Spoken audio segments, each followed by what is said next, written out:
Thank you once again for allowing Sunday School to be a part of your regular schedule. Our subject today is Paul sails for Rome. We'll be looking at Acts chapter 27, verses 1 and 2. And then we'll move down to verses 33 through 44. Now, Bible truth says that God gives peace in the midst of life's storm. See, we had these situations in our life that seem just unbearable, but somehow, some way, God sends in his peace and settles us. So God do give peace in the midst of life's storm.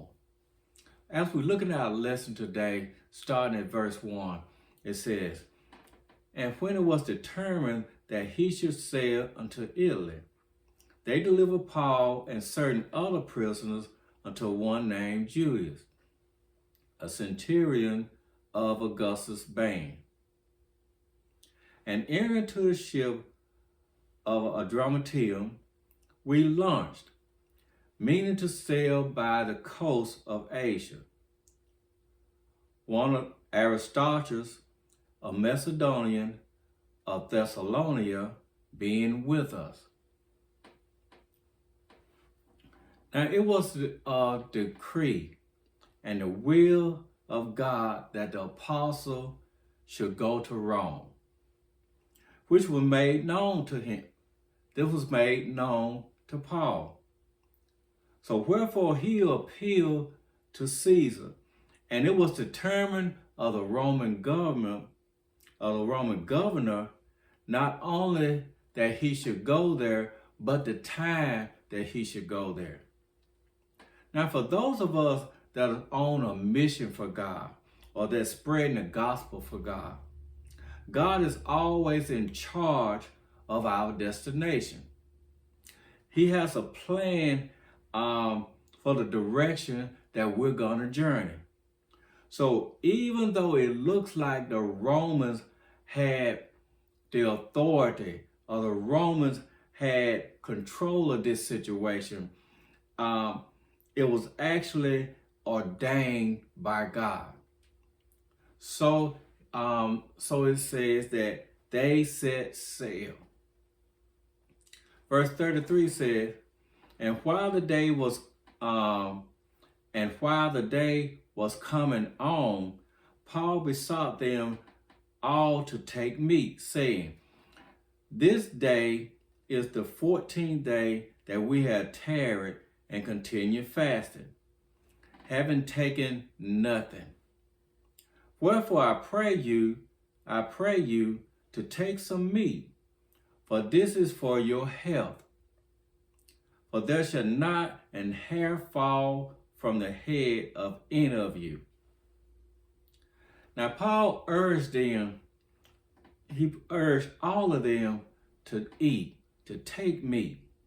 He assured them that they needed to eat because they have gone a very long time without the right amount of food.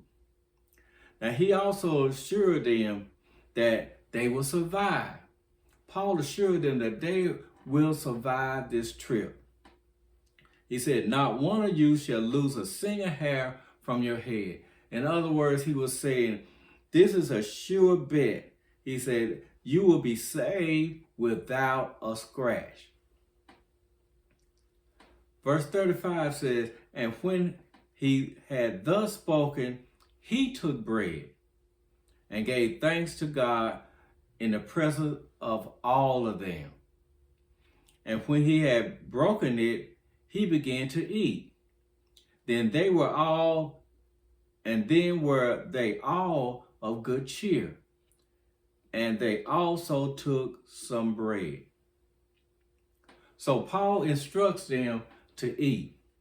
But before he did that, he took some bread himself, and he ate it, or took meat himself, and he ate it. He blessed it in front of all of them, and he took it and he ate that. And that encouraged the rest of them. So he instructed all of them to eat, because the duration of the storm, they had abstain from eating any food. Now they've been too busy. They might have been too busy being seasick or overwhelmed by just the storm itself. But as a result, their bodies were weakened because they hadn't eaten. So Paul's purpose was to urge them to eat, was no doubt to make them stronger for the great physical challenge that they was about to encounter. This meaning that they was about to encounter this shipwreck, and they was going to need their strength. Now God, just as he did Paul, gives us insight on what we're going to face before it happens. Now he gives us to fast sometime. He gives us to pray for certain situations. But if we stay in tune with God, he will prepare us for what is to come. Verse 37 says, and we were all in a ship, 260 souls. And when they had eaten enough, they lightened the ship and cast out the wheat into the sea. So no less than 276 people were on the ship that day. So Luke's main purpose in providing this information was likely to help us to appreciate what a miraculous deliverance this was. 260 people.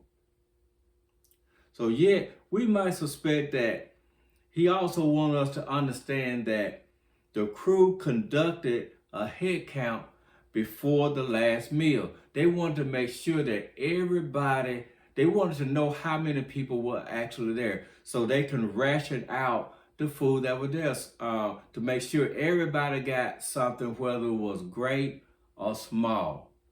So they divided up the rationing among the crew. So perhaps another reason for the head count was that it assisted the crew to later be able to determine if any other people that was on the boat escaped or did all of them survive.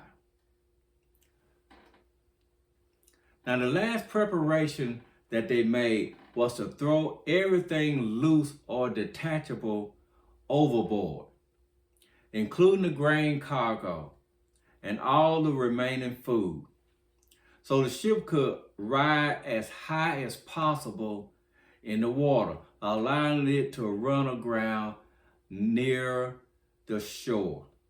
So they wanted this ship to be light, so they had to get rid of everything, even the food, and it would cause the boat to rise up. Now, even down to the detail of running the ship aground, God is in the decision that were made to make it even possible for the ship to get to that certain position to be able to do that. Now, God's love is constant with us, even in difficult situations, even in times when we had to make decisions while we're in trouble. So God's love was with Paul, and his love was also with the other people that was on the ship. When we get to verse 39, we look at it and say, and when it was day, they knew not the land, but they discovered a certain creek with a shore, into which they were minded if it was possible to thrust in the ship. And when they had taken up the anchors, they committed themselves into the sea and loosed the rubber band and hoisted up the mainsails to the wind and made toward shore. Now this was a pretty bad storm. This was a really, really bad storm. So when day came, no one knew where they were or what direction they were actually going in. See, sometimes trouble comes so fast and so hard upon us that we don't know, or we get confused sometimes. We hesitate sometimes because we don't really know which way to turn. So they see the outline of what could be land. The people on the ship see what could be the shoreline. So they made effort to get to that spot. Now, to free up the ship, they cut the anchors. Now, anchor is a weight. It's a weight that's in our life. This is like trying to get somewhere, but you have too much weight. Too much weight pulling against us. So weight slows or weight stops us from getting to where we need to be. That's why in our spiritual walk, the Bible tells us that we should lay aside every weight. Lay aside every weight, those things that are stopping us from moving forward, so we can move freely. So they raised the one sail to catch the wind. Raised that one sail to catch the wind, to carry them. Not only the force of the wind through God control the ship. It was all through God. Now, when God is in your sails, you can move in the right direction. So all this was in the plan of God. Verse 41 says, and falling into a place where two seas met, they ran the ship aground. And the forepart stuck fast and remained unmovable. But the hinder part was broken with the violence of the waves. And the soldiers' counsel was to kill the prisoners, lest any of them should swim out and escape. So the ship went into the area where the two seas met, and the ship was forced into a sandbank. Now the front of the ship was okay, but it was stuck. But the back of the ship was broken up because of the violence of the wave. The violence of this storm broke up the back of the ship. The will of God was being completed. Now there had been some fear of the soldiers that some of the prisoners may escape. So they counseled among themselves to kill the soldiers. See, because it was understood if you was a soldier guarding the prisoners and they escaped, then you will face that same sentence that those prisoners was going to face. You face that same fate if you let those prisoners escape. So this is why they counseled among themselves and decided to kill the prisoners. But Paul had spoke to the crew earlier that none of them would lose their life. So killing the prisoner would not be necessary. God was working on behalf of Paul and on behalf of everyone that was on the ship. Even in the midst of those that don't believe God, that don't fear the Lord, God is still there for them. God will still love them and give them a chance of salvation. Verse 43 and 44 says, but the centurion, willing to save Paul, kept them from their purpose and commanded that they which could swim cast themselves first into the sea and get to land. And the rest, some on boards, some on broken pieces of the ship, and some it came to pass, and so it came to pass that they escaped all safe to land. Now, willing to save Paul means that he respected Paul the apostle. So he stopped the plan to kill the prisoners and commanded those that could swim to cast themselves into the sea and to get to land. Those that couldn't swim, they got there by broken pieces of the ship, those broken boards. That's how they got there.